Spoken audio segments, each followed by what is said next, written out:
You're watching ABC. Leon Harris, another reason to watch ABC 7 News. Good morning, everybody. It's Wednesday, August 11th, and the headlines. A 12-year-old Prince William County boy goes to court to face charges he brought guns to school. Investigators track down the cause of the widespread illness at the University of Maryland's College Park campus. And President Bush nominates a new CIA director, but Democrats question his strong political ties. From ABC 7 News, proud to be on your side. Good morning, Washington. Good morning, Washington. Thanks for joining us today. I'm Allison Starling. And I'm Horace Holmes, sitting in for Doug McKelway. We begin with traffic and weather together every 10 minutes. Here's meteorologist Brian Vandegraaff. Brian? All right. Good morning, Horace. Good morning, Allison. Yesterday, the storms didn't quite make it into the region, but they will today. That front moving ever so slowly. This morning, some leftover moisture way off to the west. We'll do a quick zoom off to Hampshire County in West Virginia, also down through parts of Hardee County. A few showers off to the west this morning. They'll fall apart, but more will get generated later on this afternoon. Temperature-wise out there, we've got temperatures in the 70s this morning, 70 at Dulles, 73 at Reagan, 75 in Annapolis. The forecast for this afternoon looks like this: a mix of sun and clouds, becoming partly cloudy with showers and storms. Some could be strong, especially late this afternoon. Let's quick look at weather. Let's look at the roads, Lisa. Brian, I have my umbrella in tow and ready to rock and roll. And around the Beltway, right now on the dry pavement, we're doing just fine. Here in Springfield, next camera close to Alexandria, to and from the Wilson Bridge. Take you next over to the Maryland side of town with a live picture of traffic heading on to the Beltway at Connecticut Avenue, where it looks good through Silver Spring. And we'll wind this journey down in Landover, Maryland. Allison, Horace. Lisa, thank you very much. Topping our news right now, a 12-year-old Prince William County boy is set to go on trial this morning. He's accused of bringing guns to his Gainesville school on the last day of classes back in June. Elisa Parenti is live in Manassas this morning. She has more on what's going to happen today. Elisa, good morning. Good morning, Allison. Because the boy and his co-defendant are younger than 14, all of the proceedings here at the juvenile court in Prince William County will be closed. But police officials and school administrators are expected to testify that the boy dressed in camouflage pants, boots with a bandana over his face, and that he came to the school with the intent to kill. For more than an hour on the last day of classes at Bull Run Middle School, students crouched on the floors of darkened classrooms. Many prayed their Prince William County school wouldn't become the next Columbine.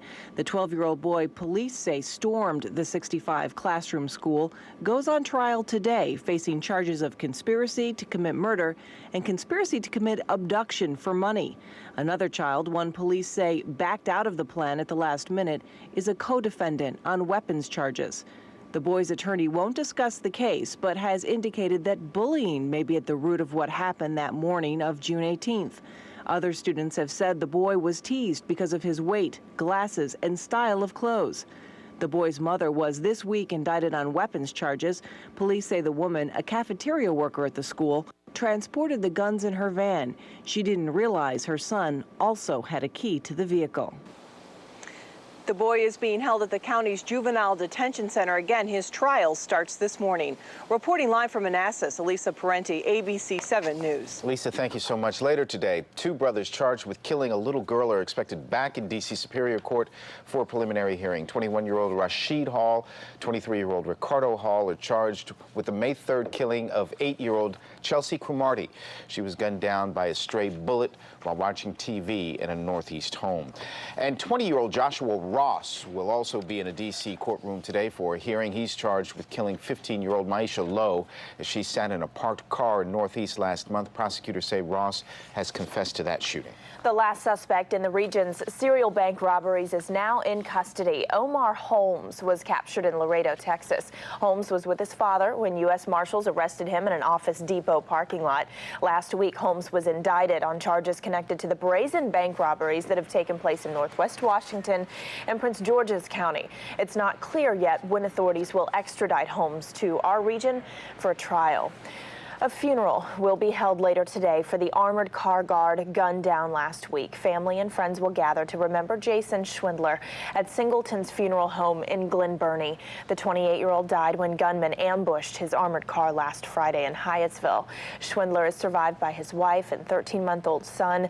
Police continue to look for suspects. We expect to learn later on today if the fox shot and killed by Fairfax animal control officers was Rabbit. That fox was killed yesterday on Grant Street in Herndon after it tried to attack an officer. On Monday, a fox bit 3 children in the Herndon area. It's not clear if that same fox bit all 3 kids or if the officer shot the same fox.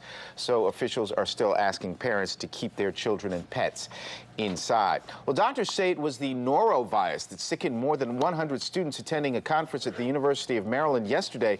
Another sick teenager was taken to the hospital. The gastrointestinal virus is rarely deadly and typically causes severe vomiting and diarrhea.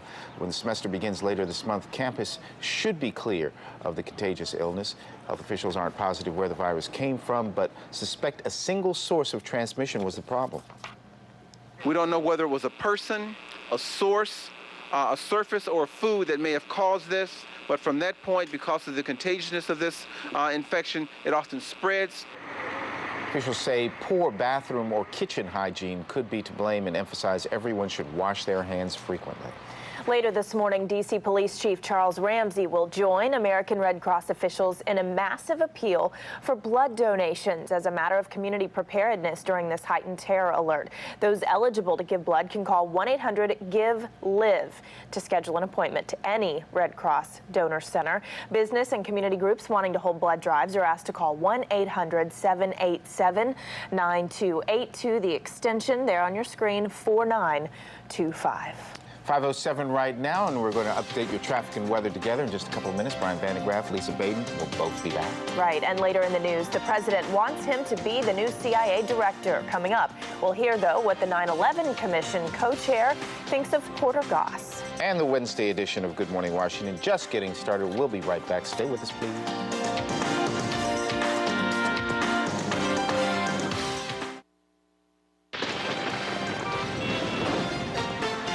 Good morning, Washington. 5:09 on a Wednesday morning. You're looking live at 395 between Edsall Road and the Beltway there. Traffic moving just fine at this early hour.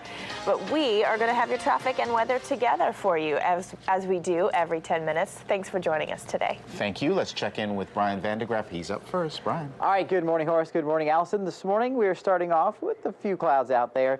A little bit on the warm side, a little bit on the sticky side for sure. We saw some moisture off to the west. That cold front just moving at a very slow pace, and none of the real moisture making it into the region. But this afternoon we should see some showers and storms. We're starting today in the mid-60s in Martinsburg, 68 in Frederick, 66 in Lorton, but 70s everywhere else from Culpeper to Solomons and up to Annapolis. The forecast like this, a mix of sun and clouds, becoming partly cloudy late in the day. Highs in the upper 80s with a chance of some thunderstorms, a couple of which could become severe. I'll let you know about that. Also some tropical storms, but first let's check in with Lisa Baden. Well, good morning. I wanted to take everyone, first of all, to a live picture of traffic north of the Beltway. And here we are with the pace right now, making your trip in towards Springfield, Virginia, out of Springfield through Landmark and up to the Pentagon. Looks like this, and that's not too bad. We wanted to take you next to a camera of traffic out of Newington to Springfield. Live picture now on your television set, heading north on 95. A lot of headlights, aren't there? Now, it's complicated on 66 eastbound. A car has rolled over near 234 Business on eastbound 66. It's in the median, causing a distraction. Traffic slowing. We're getting a lot of calls and complaints already out of Gainesville. Horace? Thank you very much, Lisa. An annual Stellar Spectacle is due to put on a show tonight, but we might have obstructed view seats. The Perseid meteor shower is expected to peak between midnight and dawn. It happens when the Earth passes through the tail of a comet, sending dust particles into the atmosphere, and it usually is visible with the naked eye, but forecasters are calling for partly to mostly cloudy skies overnight, so we may not get a clear look, so just blame Brian. Take a road trip out to the country, maybe. All right, 5:11 now. Looking like another warm day with some humidity and, of course, a chance of thunderstorms. When Good Morning Washington continues, controversial new comments come to light from the author of the new anti-John Kerry book. Plus, your top stories updated on the quarter hour. That's next on Good Morning Washington.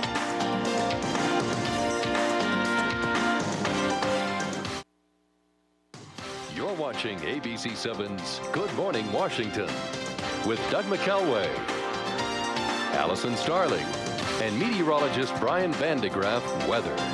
This is Good Morning Washington.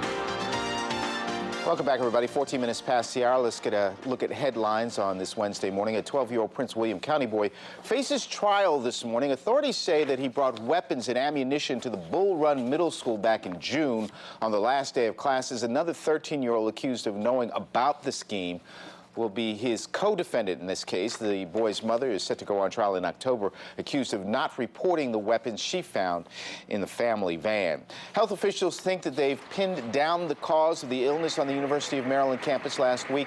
Preliminary tests show it's not food poisoning as originally thought, but instead the norovirus. Remember that? Officials are sanitizing one of the campus's dorms and reminding everyone to wash their hands regularly. Good advice. New equipment is being installed to help several Virginia post offices detect anthrax spores. Mail is processed under a hood that constantly tests the air for anthrax. If machines detect any spores at all, an alarm goes off and staff are evacuated. Merrifield and New York City are the only two cities that currently have this technology. Allison? Horace, while you slept, an explosion rocked a market north of Baghdad. It happened in Bakuba, where just 2 weeks ago, a suicide bomber killed at least 70 people. We don't have many details yet on this morning's attack, but a hospital official says at least 6 Iraqis were killed and 9 more were wounded. Charlotte police have arrested a Pakistani man who they say has made a habit of videotaping skyscrapers around the country. An officer spotted the man videotaping the 60-story Bank of America headquarters and another skyscraper also in Charlotte. After arresting him, investigators found tapes of buildings and public facilities in Atlanta, New Orleans, and Texas. The suspect says he was making the tapes for family members. President Bush has nominated a Florida congressman to be the next head of the CIA. Porter Goss is a former Army intelligence officer and a former CIA agent. Some Democrats have already questioned whether a Republican would be willing to go against the president. But 9/11 Commission co-chair Thomas Kean says Goss will not play politics. He is somebody not only of integrity but of fairness. I think he's going to play this one down the middle, and he will listen to what we have to say. Thank you very much, Mr. President. Goss has served in Congress for 16 years, including 8 as head of the House Intelligence Committee. President Bush heads to New Mexico and Arizona later today after wrapping up a day-long bus tour through the Florida Panhandle. Bush was joined on the bus by a former rival, Arizona Senator John McCain. The president then headed to Texas to spend the night at his ranch in Crawford. Meantime, John Kerry's presidential campaign takes him to California tonight. Yesterday in Nevada, the Democratic nominee said President Bush broke his promise on Yucca Mountain. Kerry told voters if he's elected, the nation's nuclear waste will not be sent to that Nevada mountain. The author of a new book ripping John Kerry also frequently posts to a conservative website, and Jerry Corsi is apologizing for some of his comments. Corsi apparently described Muslims and Catholics as, quote, pedophiles, and called the Pope senile. And yesterday, watchdog groups filed a complaint saying a new anti-Kerry ad violates campaign finance laws. The complaint says it violates the federal ban on so-called soft money. Now for some other stories making news around the nation. Scott Peterson's former mistress will take the stand again today. Yesterday, Amber Fry testified that their relationship developed quickly from sex to serious, but she said she didn't know he was married and that Peterson had said that he had lost his wife. Peterson is charged with murdering his wife, who was 8 months pregnant at the time. In Eagle, Colorado, the woman accusing basketball star Kobe Bryant of rape has filed a civil lawsuit against him. She is seeking at least $75,000 in compensatory damages plus undetermined punitive damages. Legal experts say this could affect the criminal case, which is set to begin later on this month. And residents on the Gulf Coast are keeping a very close eye on Tropical Storm Bonnie. It's less than 300 miles from the mouth of the Mississippi River and could make landfall sometime tomorrow, somewhere between Louisiana and Florida. Meantime, Tropical Storm Charlie is moving toward Jamaica, Brian, and it could turn and threaten the U.S. Gulf Coast as well. Why am I telling you that? Of course you know, because you've been tracking the storm. But Brian, does it look as if Bonnie could strengthen Bonnie could become a minimal hurricane right before landfall, but not that bad. The bigger storm looks to be Charlie. Charlie's the one we have to worry about. But It's coming our way, possibly. Possibly. The path's taken anywhere from the Gulf, right into the Gulf, into the the panhandle of Florida, or bring it back across Florida and up the eastern seaboard. So something to watch and keep an eye on. And I'll just show you this 7-day forecast coming up. You'll have to pay attention because the weekend right now I'm going to keep dry, but if Bonnie takes a little bit extra time, Saturday can be wet, and if Charlie gets here early, Sunday could be wet. Or the weekend could be perfect. So we're going to lay it all out for you. Here's a satellite radar picture. The moisture from yesterday, we watched a frontal system approach, and we were a little concerned yesterday about some weather making its way into here. We did have a watch box that was issued, but that was mainly to the north and west of the town, and none of the moisture actually pushed into the metro region, way off to the west. And this morning, we're left with a few showers over in parts of West Virginia. Temperatures this morning in the 60s, 65 in Martinsburg, 66 in Lorton. Everyone else the 70s, 70 at Dulles, 72 at Reagan, 73 in Solomon, 74 in Annapolis as we get things started. A little closer to home, Quantico 73, Gaithersburg checking in at 66. And the forecast, the bigger picture, shows here the little bit of moisture, but the frontal system will get kicked up. That sticky flow ahead of it will get our atmosphere charged for what could be a strong storm or two later on this afternoon. There's Charlie, well-defined, and here's Bonnie, not as well-defined, but still Bonnie, the one we're keeping our eyes on. Here's the path of Bonnie, moving to the north right now, about 5 miles per hour, very slow mover, but looks like if she keeps this path, her moisture could be over top of us come Friday, making our Friday a pretty wet and damp day. So we'll have to keep an eye on it. We'll watch. It's interesting where these storms will end up taking us, particularly. Yes. All right, Brian, thank you. I know where we're going right now. Where? Lisa Baden. It's my turn. It's my turn. I appreciate that, Horace. I wanted to run on over to 66, and I'm running a lot faster than the traffic out of Gainesville to Manassas. Car had rolled over at 234 Business. Everything now confined to the shoulder. And your lanes are open, but we still have unhappy campers heading around the scene. Very happy in Montgomery County and along 270, even the Dulles Greenway and the Dulles Toll Road good to the Beltway once you get there. In and out of Baltimore, nothing complicated on 95. Looks good out of Laurel, heading south on the Baltimore-Washington Parkway as well. Wanted to see if we could get a live picture of the traffic right now on the Beltway in Landover. No problems here. That's good. Allison, Horace, back to you. That is good, Lisa. Thank you. Lisa, thanks. It's 72 degrees outside at 5:21, and business news is still ahead here on Good Morning Washington. Up next, the Redskins look to move forward after a season-ending injury to the team's longest tenured player. We'll talk sports when we come back.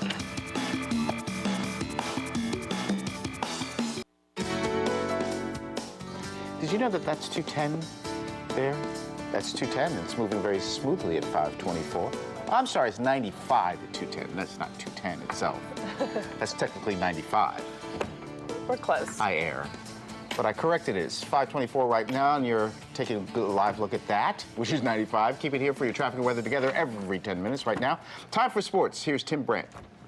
Hey, good morning, Washington. Let's start with the Redskins this morning. I spoke with John Jansen last night about his ruptured Achilles tendon. John told me he's headed to Charlotte today for surgery to repair the injury. He will be operated on by the same specialist who operated on Patrick Ramsey's foot. John expects to be out and off his left leg for several months, then rehab, and hopefully be ready in time for minicamp in the spring. John is frustrated, disappointed, and so is his teammate Sean Springs. That hurts because he was he's an anchor on the offensive line. He's a great player, brings a lot of leadership, and we're going to miss him. The USA basketball team won its final tune-up before the Olympics in a rematch with Turkey. The Americans ignored pregame car bombings near their hotel and a pretty hostile crowd in Istanbul to break it open in the fourth quarter. They win it 80-68. The Summer Games officially open in Athens on Friday. And there's a look at your morning sports. Usually an increase in interest rates sends stocks down, but with investors looking for signs of a strengthening economy, a vote of confidence from the Fed was just what they needed. Linda Bell joins us now live from New York with this morning's business headlines. Good morning, Linda. Good morning, Allison. You're exactly right. Wall Street coming off its biggest gains in 2 months after the Fed did the expected and raised interest rates by a quarter point. The central bank also saying that economic growth is poised to accelerate and reiterated a plan to raise rates at a measured pace to contain inflation. That was yesterday, but today we do have futures markets lower as concerns about the growth in the computer-related industry take center stage. We have Cisco Systems, the world's largest maker of networking gear, saying business customers were becoming a little more cautious about the economy. Now, these comments come even after Cisco Systems' fourth quarter profit rose to a record. Meanwhile, mobile phone and laptop chip maker National Semiconductor cut its first quarter sales forecast on reduced inventories and weak sales. And that is your latest in business news. Reporting live in New York City, I'm Linda Bell, Bloomberg News for ABC 7 News. Back over to you. Linda, thank you much. It's 5:27 right now. And looking like a typical summer day, warm temperatures, little humidity, chance of thunderstorms later on today. Well, we will get an update on the forecast up next. That's when we check our traffic and weather together. And we've got our news headlines. Also, a 12-year-old Prince William County boy heads to court, accused of bringing guns to school. Plus this story from our Sarah Lee. Good morning, guys. We're live on the campus of the University of Maryland, where health officials say they know what sickened more than 100 teenagers earlier this week. I'll have that story straight ahead. We'll see you in just a minute, Sarah. Thank you. And thanks for starting your morning with us here in Roslyn and all over the Washington area. You're watching Good Morning Washington.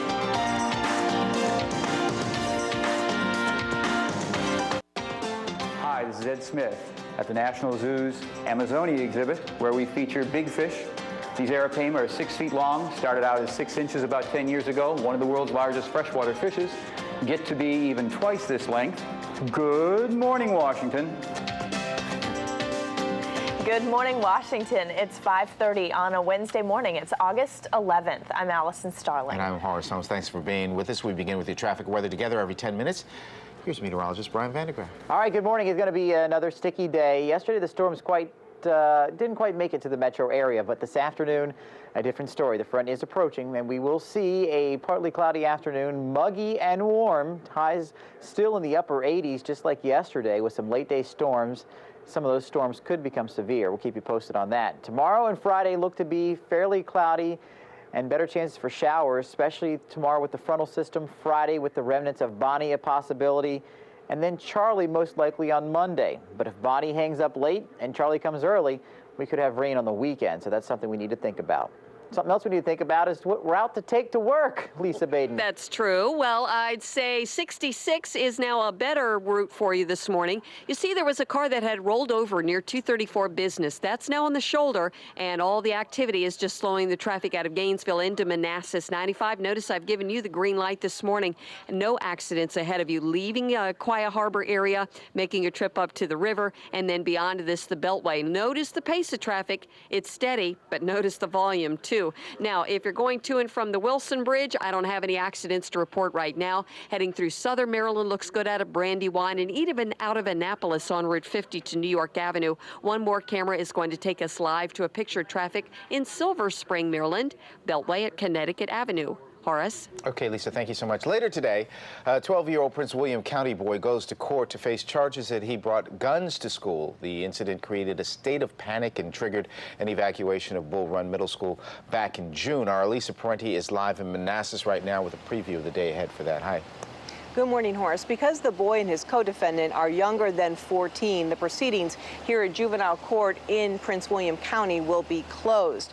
But we understand that officers from the police department as well as school administrators will be testifying that the boy came dressed in camouflage pants with a bandana across his face and intended to kill. For more than an hour on the last day of classes at Bull Run Middle School, students crouched on the floors of darkened classrooms. Many prayed their Prince William County school wouldn't become the next Columbine. All of a sudden they told us to start running down the hill, and then we were all scared, and then I heard the teachers talking about there was a gun. The 12-year-old boy police say stormed the 65 classroom school goes on trial today, facing charges of conspiracy to commit murder and conspiracy to commit abduction for money. Another child, one police say backed out of the plan at the last minute, is a co-defendant on weapons charges. The boy's attorney won't discuss the case, but has indicated that bullying may be at the root of what happened that morning of June 18th. Other students have said the boy was teased because of his weight, glasses, and style of clothes. They'd call him big, fat and stuff. The boy's mother was this week indicted on weapons charges. Police say the woman, a cafeteria worker at the school, transported the guns in her van. She didn't realize her son also had a key to the vehicle. The boy is being held currently at the Juvenile Detention Center. Again, his trial gets underway in just a few hours. Reporting live from Manassas, Elisa Parenti, ABC 7 News. Elisa, thank you so much. Well, later today, there will also be a hearing for the man accused of killing 15-year-old Maisha Lowe. 20-year-old Joshua Ross is charged with first-degree murder. Prosecutors say Ross admitted to that shooting. Maisha was shot and killed last month while sitting in a parked car in Northeast. Police believe one of the other girls in the car, or the person who normally drives that car, was the intended target. The last suspect in the region's serial bank robberies is now in custody. Omar Holmes was captured in Laredo, Texas. U.S. Marshals arrested Holmes yesterday as he sat in a car with his father. Last week, Holmes was indicted on charges connected to the bank robberies in the district and Prince George's County. It's unclear, though, when he will be brought back to this area for trial. Meantime, 2 other suspects in those robberies will be arraigned today in court. Well, we should know sometime today if a fox shot and killed by Fairfax County Animal Control officers was rabid. The fox was killed yesterday on Grant Street in Herndon after it was spotted behaving strangely by an officer. 3 children in the Herndon area were bitten by a fox on Monday. It is not known if the same fox that was killed is the one that attacked the children. The fox is now being tested for rabies. We have new information about the illness that struck those high school students attending a conference at the University of Maryland. Doctors say it was the norovirus that sickened more than 100 students. Sarah Lee is live at College Park at the campus there with more details for us. Sarah, good morning.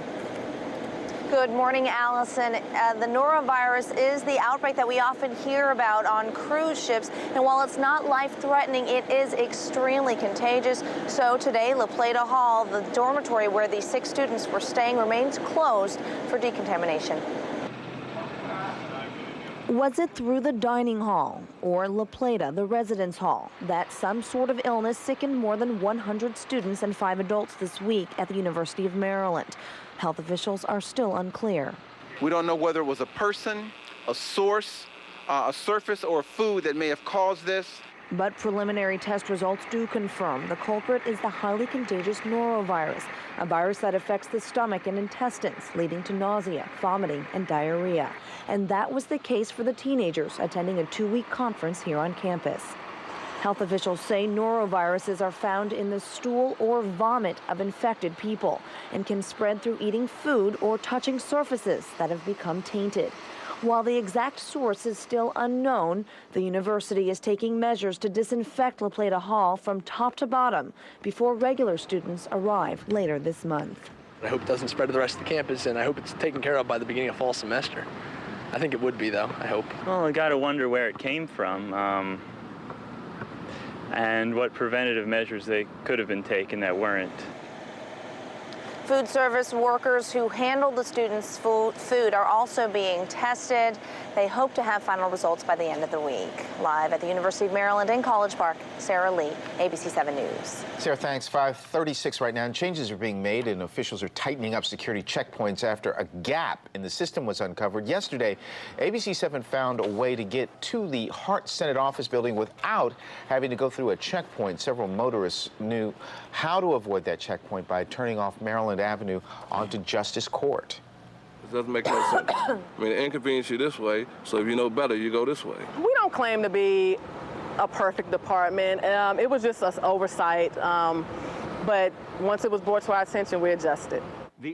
Short time after we alerted police of the hole, a officer was stationed at the intersection of Justice and 2nd Avenue. Meantime, new equipment is being installed to help keep customers and employees at several Virginia post offices safe. If the machines find any anthrax spores, an alarm goes off and employees can be evacuated. Yesterday, officials in Richmond announced the installment of the biohazard detection systems.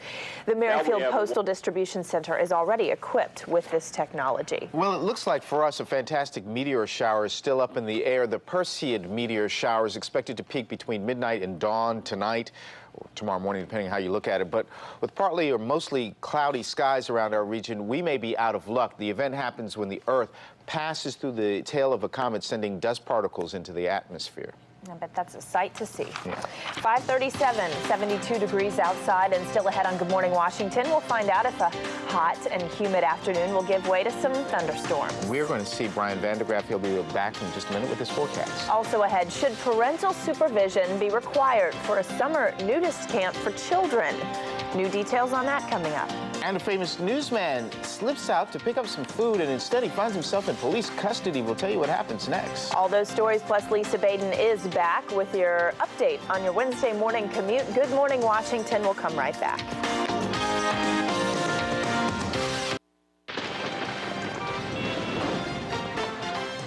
That's us. Almost. There we are. Hey. 19 minutes before the hour. This is a beautiful building right in the center of Roslyn, Virginia. Wilson Boulevard. It is the world headquarters of ABC 7. Good morning, everybody. Yes, good morning, everybody. Let's get right to traffic and weather together as folks head out to start their Wednesday today. Brian, Mild how's it this look? morning, a little bit on the sticky side. Thunderstorms a better bet today. Most of them didn't make it here yesterday, but today the front is closer, so storms a good bet late today. And then it gets kind of muddled for the end of the week, and the weekend also a question as we look to Tropical Storm Bonnie and Tropical Storm Charlie. Take a look at the temperature outside right now. It is 72 with a wind out of the south-southwest at 9. The pressure on the rise, humidity at 79%. It is sticky out there this morning. Here's the satellite radar picture, and we'll show you that front that's off to the west moving so slowly. Watch boxes posted yesterday for parts of Pennsylvania and just off to the west. We thought the moisture would make its way here, but it did not. But tonight, a better chance, especially late this afternoon into the evening, as that front is getting closer. We still have that humid flow and good deal of instability with the daytime heating out there and the sunshine. So here's Charlie, more impressive than Bonnie that's right here in the middle of the Gulf Coast, but Bonnie will be the one that'll make landfall first. And here are some projected paths of some storms we'll keep an eye on. Bonnie right now, tropical storm with max winds at 46 miles per hour, gusting up to 58 miles per hour, heading to the north at about 5, but the track is supposed to turn to the northeast later on today, about 265 miles south-southwest of the mouth of the Mississippi. If you follow her path, sometime at Friday early, she'd be in the Carolinas. So during the day, Friday would be making the remnants of Bonnie would be making her way across our area. That's why we think a good deal of clouds and showers for us on Friday. Now, the second storm, Charlie, we'll pay attention to. That brings it across Florida and then somewhere up the eastern seaboard. That could bring showers to us late Sunday into Monday. But right now, it's still early, still too hard to tell exactly. But right now, the weekend, I'm going to keep dry in the 7-day. There could be some rain on either end of that weekend from Bonnie and or Charlie. So PM thunderstorms today looks like a good bet. The forecast and tail looks like this with a mix of sun and clouds. And then those thunderstorm chances beginning in the mountains midday and then pushing eastward towards the bay by late afternoon or early evening, 87 sticky degrees. And your 7-day forecast shows a wet Thursday and Friday, cooler with the front and then Bonnie, then a respite for the weekend before Charlie. But we reserve the right to put some rain in the weekend because these storms are not predictable exactly. I mean, they could shift a little bit either way. Okay. All right, Brian. Thank you. You're staying on top of it. I'm trying to. Okay. All right, let's get out to Lisa now with the latest trouble spots, Lisa. Well, yeah, that's true, and I'm thinking traffic's not predictable either. I'll tell you what's happening now, and that's not much, and we're very happy about that. You have a time to make that peanut butter and jelly sandwich and take it with you this morning. If you're heading out onto 270, the Dulles Greenway, Route 7 even looks good out of Sterling to Tysons and on to the Beltway. Wanted to show you a live picture right now of the 270 traffic heading past Democracy Boulevard. See the headlights? They're on their way toward the American Legion Bridge. Now we're going to go to the other side of town because northbound on Branch Avenue, there's a car on fire at Allentown Road. Authorities on the scene, everything is under control, and I understand delays begin at Coventry Way. You can get by, but it's a distraction on Branch Avenue toward the Beltway. Allison? Checking our top stories at 5:44. The last suspect in the region's serial bank robberies is now in custody. Omar Holmes was captured yesterday in Laredo, Texas. U.S. Marshals arrested Holmes without incident as he sat in a car with his father. No word yet on when he could be brought back to our area for trial. Metro officials are reviewing security after 2 Metro bus drivers were attacked by riders in recent days. Last Friday, a female driver was sexually assaulted in Centerville, and yesterday in Northeast D.C., a driver was punched in the face by a man who refused to pay his fare. A man accused of making a bomb threat that closed part of the Metro system last year is pleading guilty. 26-year-old Jason Lewis Foster faces up to 10 years in prison. Last December, a bomb threat stopped service on the orange and blue Metro lines, leaving some passengers stranded for hours. A blow to several people who say they were sexually abused as children by Roman Catholic nuns. They wanted 30 minutes to address a national gathering of sisters in Texas, but the Silver Spring-based Leadership Conference of Women Religious turned down that request. The group did offer to have 4 of its senior officials meet with the victims. A federal judge has tossed out a lawsuit challenging a new Virginia law requiring parental supervision at a summer nudist camp for children. The law pertained to the camp in Whitetail Park in southeastern Virginia. The ACLU argued the law violated privacy rights. Well, the judge says the lawsuit is moot since camp organizers surrendered their permit to operate this summer. The judge added the law does not violate a parent's right to raise their children as they choose. 5:46 and time is running out for a big winner. If you bought a lottery ticket in Loudoun County, you might want to check your pockets. The winning Mega Millions ticket worth $175,000 was purchased at the One Stop Market in Luckett's on February 13th. Way back then, the winning numbers were 14, 30, 42, 43, and 45. 14, 30, 42, 43, and 45. The winner has until the close of business tonight to come forward before the ticket expires. Probably it's sitting in their drawer or it accidentally got thrown away. Giving up $175,000, I think they're crazy. $175,000 is worth a check. But even if no one claims the ticket, there will still be a winner in all of this. Schools. All the money will go into a fund to build new schools.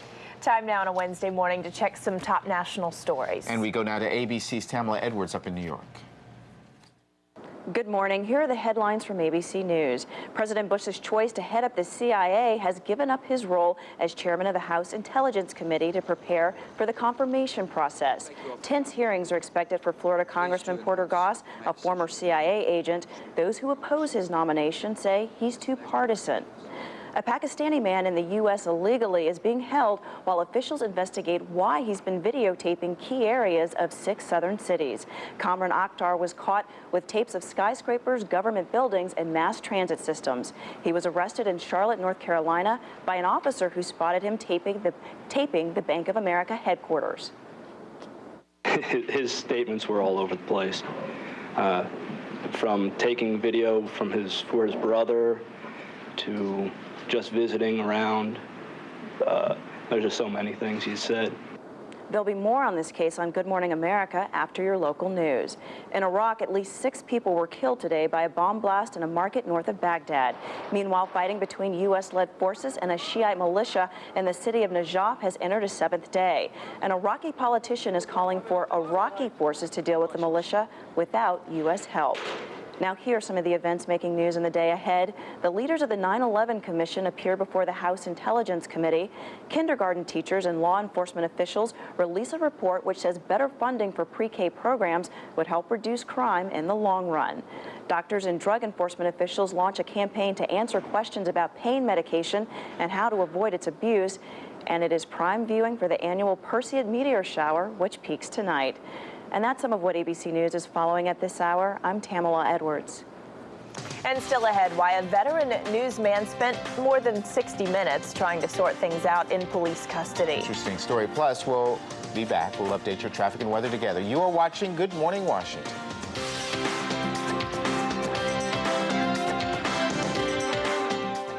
Today's top stories brought to you by Allegra.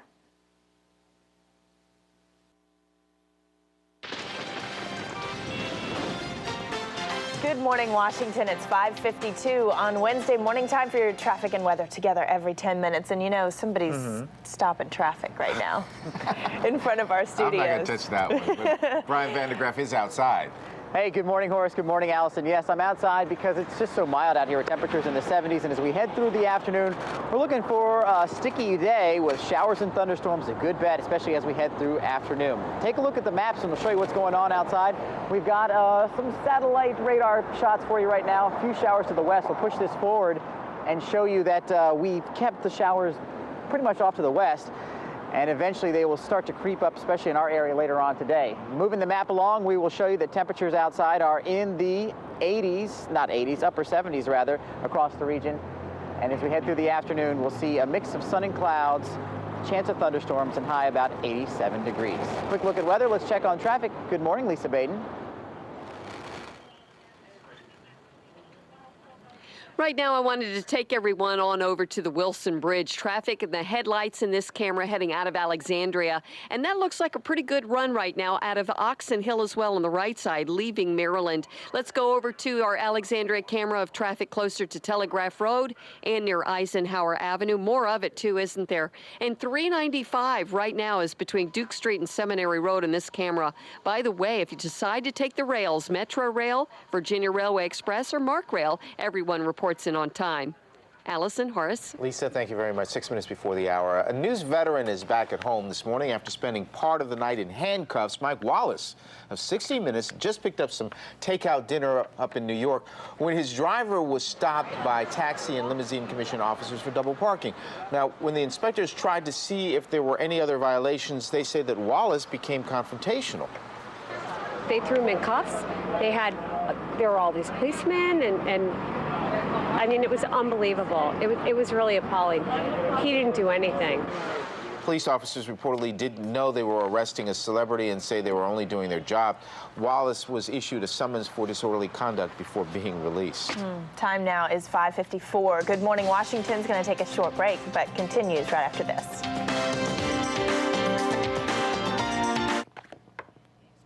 Welcome back, everybody. 3 minutes before the hour. If you like the music of the Beach Boys, head to Broadway. More than 30 of the group's songs will be featured in the musical Good Vibrations. It's all about small-town teenagers who travel to California. Fun, fun, fun. Help Me Rhonda, California Girls, all the big hits are expected in the show.